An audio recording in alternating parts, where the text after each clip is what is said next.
Hey guys, welcome to another episode of Ironis Insights. I have a great guest here, Daryl Wallace, CPO at Noodle Investments. Hey Daryl, thanks for joining. Hi, Alex. Nice to meet you. Where are you calling from today? Calling from Colorado, just All outside right, Boulder. very nice, very nice, excellent. So excited to talk about a couple of different projects you're working on here, but why don't you tell us a little bit about your background before we dive into what you're doing at Noodle Investments? Sure. I've been a product guy for maybe 20 years now. So I've launched products all over the world from telecommunications, front ends, omni-channel platforms through to launching airlines online, releasing logistics optimization platforms, and helping big brands like BMW, France Telecom, Etihad, Qatar Airways, Emirates. And yeah, that's me. Fantastic. So I guess what got you started with Noodle, and then I want to dive into some of the products you're actively working on. Right. Well, we were looking at Noodle as an umbrella platform to be able to help entrepreneurs, non-technical founders to launch MVPs really fast. We were launching our own MVPs at a rapid scale. The introduction of AI has meant that we're like running where we used to walk and stumble.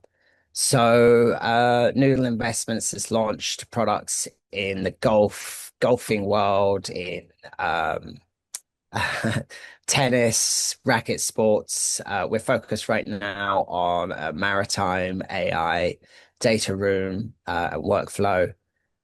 We have other products in the kind of death tech space and kindling, where we're helping high schoolers and college graduates with an AI companion to be able to guide their way into the future For high school students, for high school I students. wish I Yeah, had something like that. so I it didn't. I guides wish them I had along. some guidance.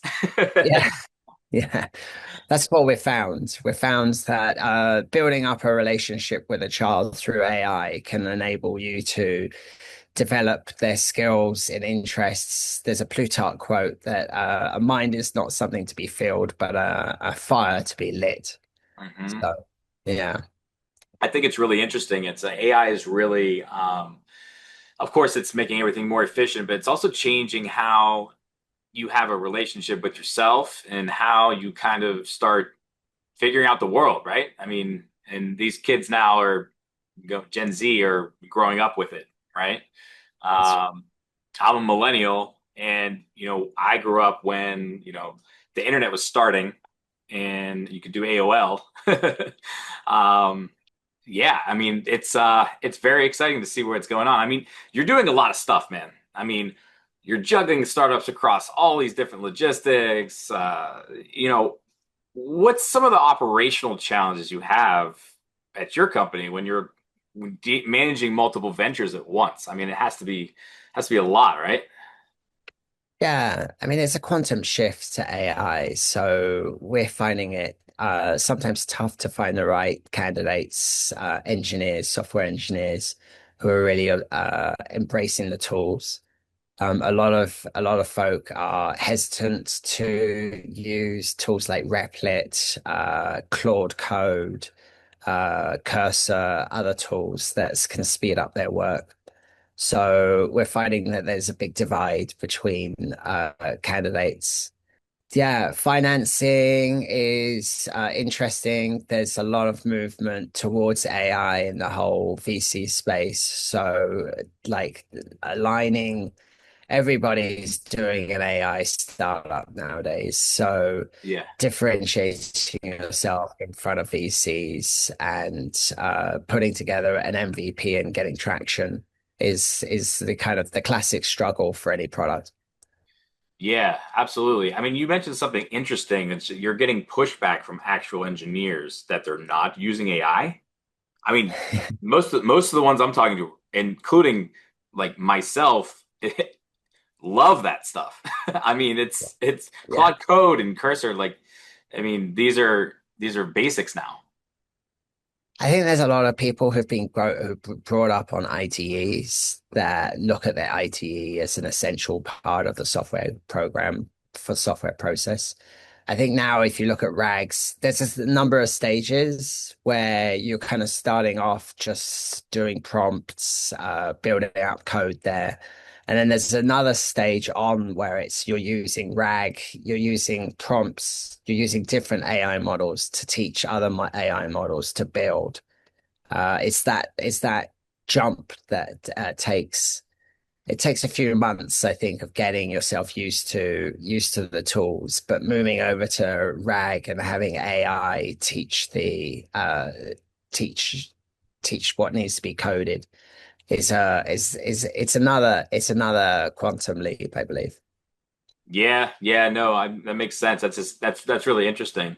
Um, got it. So, I mean, how are you dealing with that then? Like, are you just finding, is it you just having trouble finding these engineers? Are you just kind of helping them through the process as you find talent? Because talent right now is also competitive to find in the space. So, Yeah, I mean, I'm using certain offshore companies. I've got a developer down in Argentina. I've got some in Sri Lanka, in India. mhm. They're working on it. I'm talking to some Ukrainians right now to onboard them. Um, yeah, I think around here, I think everybody's well advanced on their AI trajectory. So I think maybe I'm just dealing with markets that are a little slower on the uptake. Yeah, no, that makes sense. So what's an exciting project you're working on right now? Well, Marintel is probably my favorite. It's really noodling through maritime compliance and due diligence documentations.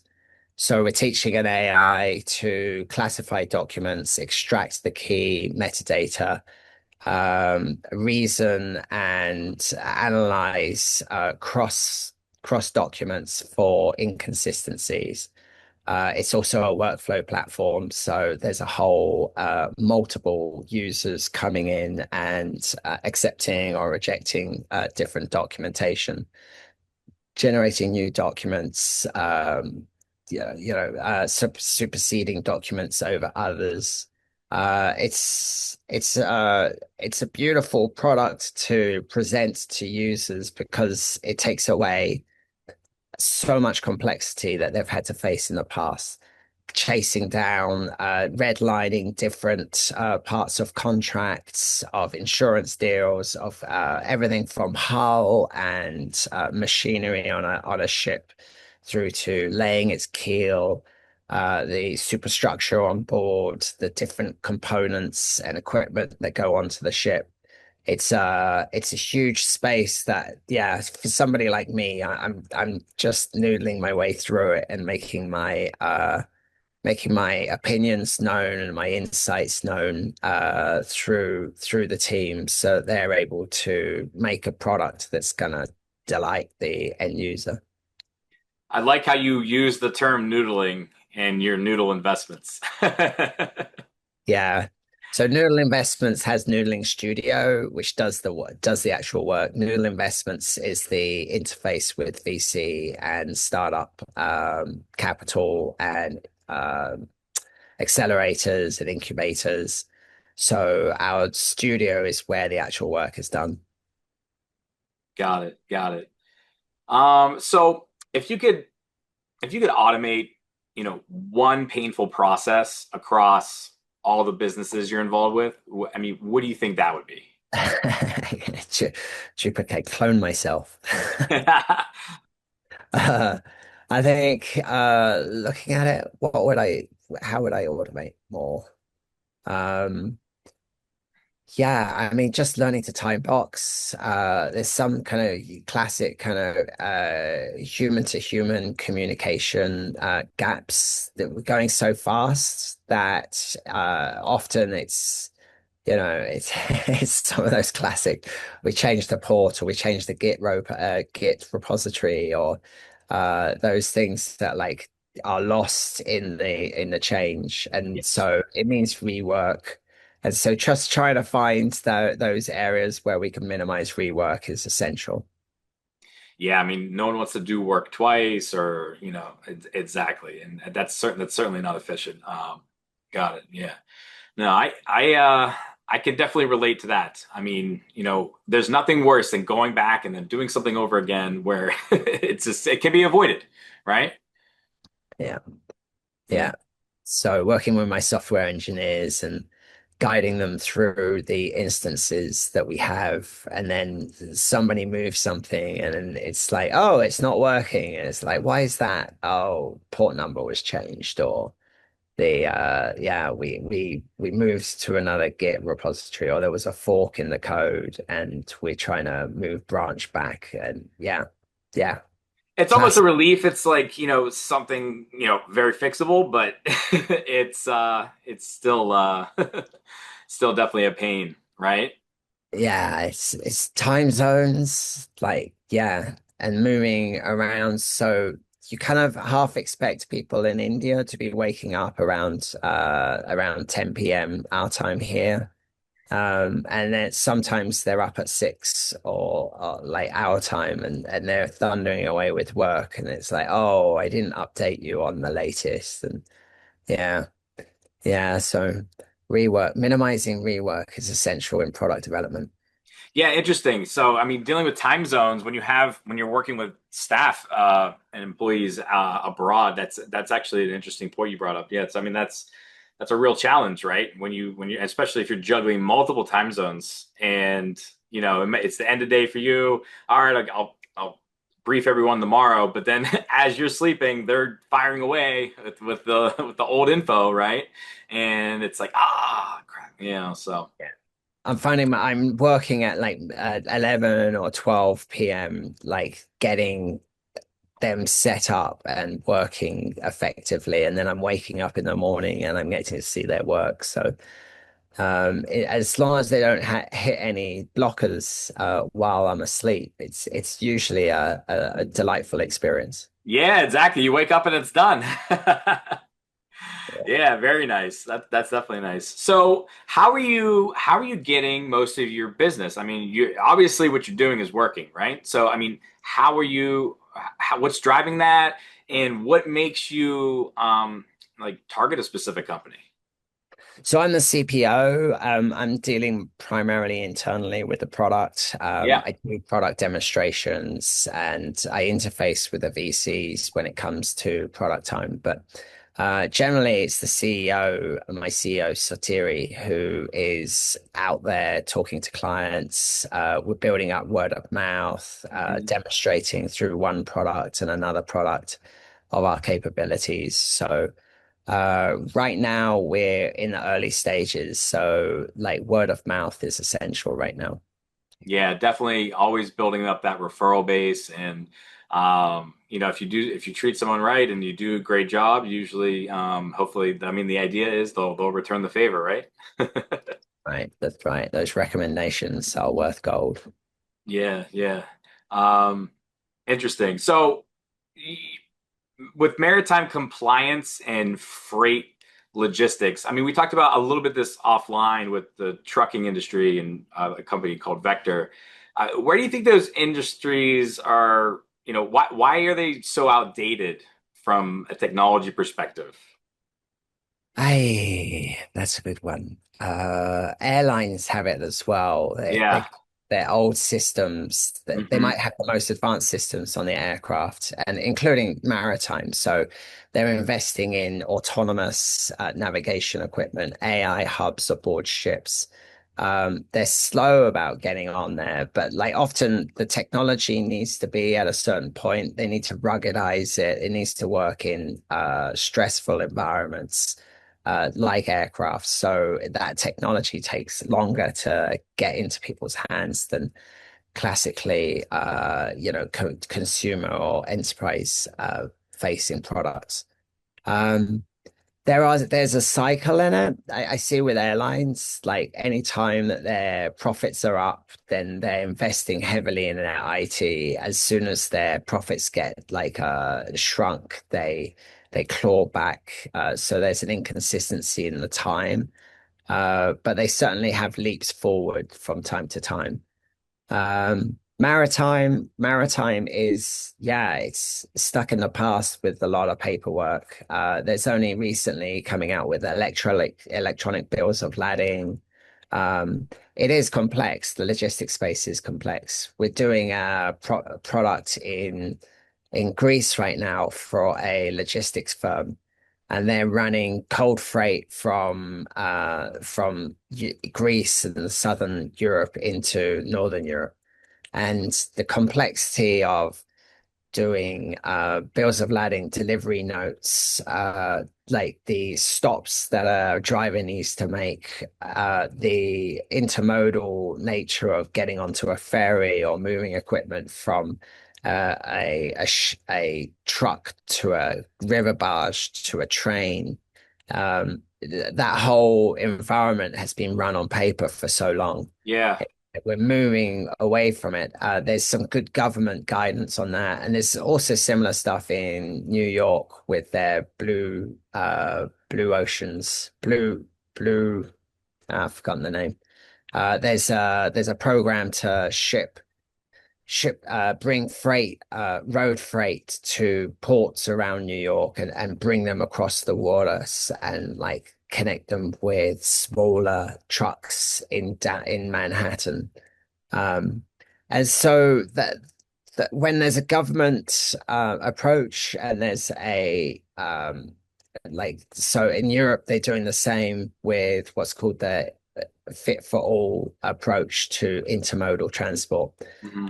They create the processes and the straight through processing that allows these heavily regulated industries to be able to deliver IT solutions that like streamline that whole process. So it's there's a lag there, but like it's heavily regulated spaces mean that the complexity of IT implementations goes right up. Yeah, I mean that makes sense, right? When you have the government involved, and I mean, you just think about it. Everything that's coming in, especially through international waters, customs, and all of these different agencies involved. It's not that easy to just switch that pen and paper up with an iPad and be like, "All right, let's start using this one, guys." And there, and there's a lot of bureaucracy and approvals that are needed, and um, I can only imagine what how difficult that could be. Yeah, I mean BOLs, but bills of lading have been around for over 100 years. So you're taking a paper process and you're putting it to digital. There's these gaps that you have in that flow that, I can do IT up to a certain point, but there needs to be an electronic handshake handover. So unless the whole industry digitizes, it's difficult to just have clusters of digitization. It's exactly right. And it's like a lot of the folks that are working in these areas maybe not be open to this new technology. And they're just so used to, they've been doing this so many years this way. I don't know. Sometimes it's tough to teach an old dog new tricks. You know what I mean? That's right.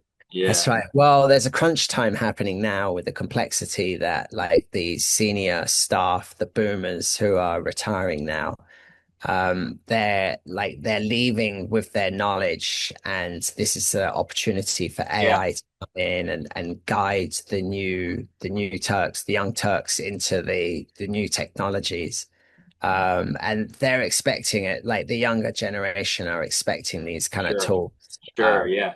So they're adopting it really quickly. The older generation yeah, they're retiring. And so there's a lot of expertise that's walking out the door that AI can supplement. Yeah, yeah, it sounds like perfect timing, and they're like, oh well, whatever. I don't need to learn this. I'm out of here in a couple years. You guys can figure it out, type of thing, right? Yeah. Amazing. Well, listen, Daryl, I really appreciate your time, man. I mean, it's definitely some very interesting stuff you're doing, and you're at a pivotal moment in history where these changes are happening. Like you said, like the boomers are leaving, and you have some new age workers coming in there that are willing to adopt this technology, and you're right there with it, and you're giving them that need, and it certainly is a need. and a very large one. And like you said, everyone has to adopt this for it to work. Oh yeah. Yeah. Yeah. So plenty of work to do. Yeah. Yeah. Yeah. Yeah. Well, thanks so much, man. Where can our listeners find you? You can find me on LinkedIn, Daryl Wallace. I'm probably the only other Daryl Wallace than a NASCAR driver, but spell my name So, you, Daryl. so you're not the NASCAR driver? I'm not. I'm not. Bubba Wallace, I hear. Got it. Got it. Awesome, man. Well, listen, thank you so much. I appreciate it, and have a great rest of your day. You too. Enjoy.